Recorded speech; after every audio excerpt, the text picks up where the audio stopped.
Hi అండి, నమస్తే. అందరూ ఎలా ఉన్నారు? బాగున్నారా? నేను మీ శిరీష. ఈరోజు మన కిచెన్లో వేడివేడి సాంబార్ చేయబోతున్నానండి. ఇది చాలా తొందరగా, ఈజీగా, చాలా సులువుగా అయిపోతుంది. చాలా టేస్టీగా కూడా ఉంటుంది. ఇది వేడివేడి అన్నంలో సాంబార్ వేసుకుని అప్పడం నంచుకుని తింటే ఇంతకు మించి ఇంకేం అక్కర్లేదండి. ఇది ఒక్కటి సరిపోతుంది. కడుపు హాయిగా ఫుల్గా చక్కగా ఉంటుంది. అది ఎలా చేయాలో చూద్దాం. ఈ సాంబార్ కోసం అరకప్పు కందిపప్పు తీసుకుంటున్నాను. ఒక 2 స్పూన్స్ పెసరపప్పు, 2 స్పూన్స్ పచ్చిశనగపప్పు వేస్తున్నాను.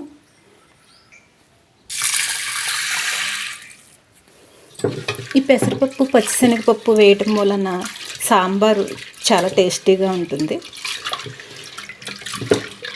శుభ్రంగా కడిగి నీళ్లు వంపేసుకుందాం.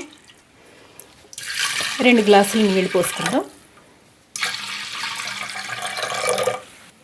కొంచెం పసుపు, 1 స్పూన్ ఆయిల్ వేసుకుందాం. కుక్కర్ మూత పెట్టి 3-4 విజిల్స్ వచ్చేలాగా ఉడికించుకుందాం. పప్పు ఉడికింది. దీన్ని చల్లార్చుకుందాం. ఇప్పుడు ఒక గిన్నె తీసుకుని ఆనపకాయ ముక్కలు, టమాటాలు, సాంబార్ ఉల్లిపాయలు, క్యారెట్, బెండకాయ, పచ్చిమిరపకాయలు, చిలకడదుంప ముక్కలు వేసి ఉడికిద్దామండి. ఈ కూరగాయలన్నీ ఒక్కొక్కటి వేసేద్దాం.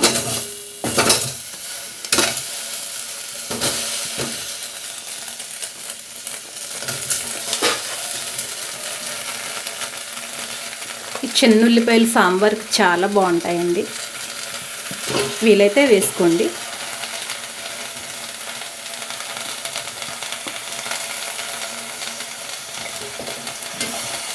అలాగే తీపి గుమ్మడి కూడా చాలా బాగుంటుంది. నా దగ్గర లేదండి, అందుకే వేయలేదు. మీ దగ్గర ఉంటే కంపల్సరిగా వేసుకోండి. చిలకడదుంప ముక్కలు కొంచెం వాటర్ వేసి ఉడికించుకోవాలి. ఈ సాంబార్కి సరిపోయినంత ఉప్పు, పసుపు, కారం వేస్తున్నాను. ఇదంతా ఒకసారి కలుపుకొని మూత పెట్టుకుందాం.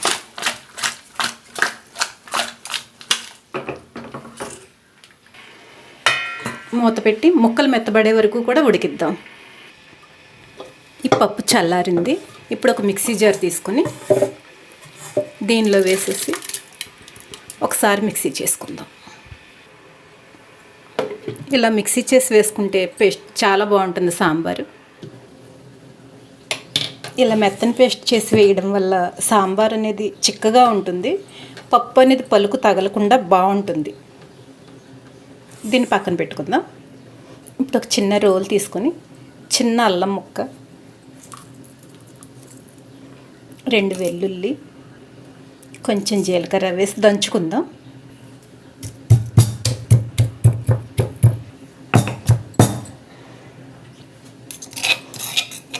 ఈ పేస్ట్ని ఉడుకుతున్న కూరగాయ ముక్కల్లో వేసేద్దాం.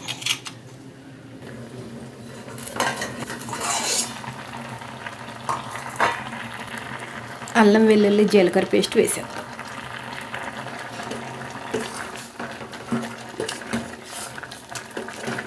ఈ ముక్కలన్నీ చక్కగా ఉడికాయి. ఇప్పుడు దీనిలో చింతపండు గుజ్జు వేద్దాం. చిన్న నిమ్మకాయ అంత సైజు చింతపండు తీసుకుని గుజ్జు తీసి వేసుకుంటున్నాను. ఉడికించి మిక్సీ పెట్టిన పప్పును కూడా వేసేద్దాం. అలాగే మనకు సరిపోయినన్ని వాటర్ను కూడా వేసుకుందాం. మనకి ఎంత క్వాంటిటీ కావాలో అన్ని వాటర్ వేసుకోవాలి. ఒకసారి బాగా కలుపుకుందాం.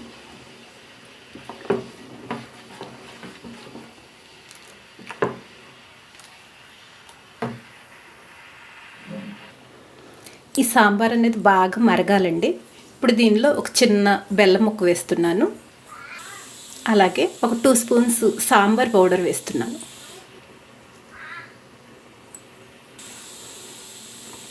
స్టవ్ని సిమ్లో పెట్టి ఒక 10 నిమిషాల పాటు సాంబార్ మరిగించుకుందాం.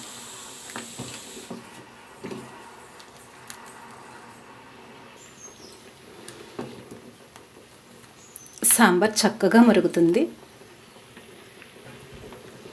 సాంబార్ బాగా మరిగింది. ఇప్పుడు దీనిలోకి పోపు వేసుకుందాం. స్టవ్ మీద తట్కా పెట్టుకుని ఆయిల్ వేసుకుందాం. ఒక స్పూన్ నెయ్యి వేసుకుందాం.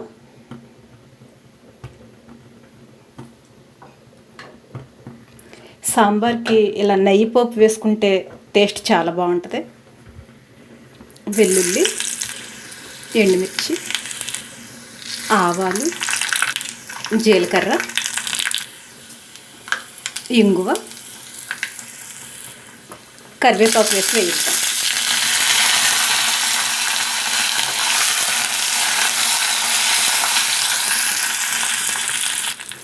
ఈ పోపు అంతా వేగింది. ఇప్పుడు సాంబార్లో వేసేస్తాం. పోపు సాంబార్లో వేసేస్తాం. టేస్టీగా సాంబార్ రెడీ అయిపోయింది. సర్వ్ చేసుకోవచ్చు. ఈ రెసిపీ కనుక మీకు నచ్చినట్లయితే లైక్ చేయండి, షేర్ చేయండి, సబ్స్క్రైబ్ చేయండి.